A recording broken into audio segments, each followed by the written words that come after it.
Yo, what's going on, guys? Finally got that walk block installed. Just a question for you guys. It seems to be running, okay. Before I had the walk block, the belt was taking a little bit of a nibble, not too thrashed. There is some wear on it, but I'll just let you see for yourself. Check it out.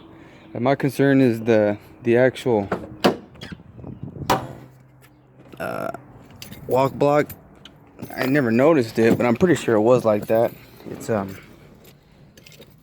tends to move a lot. It's kind of scary. Nevertheless, just a video. I want to see what you guys think.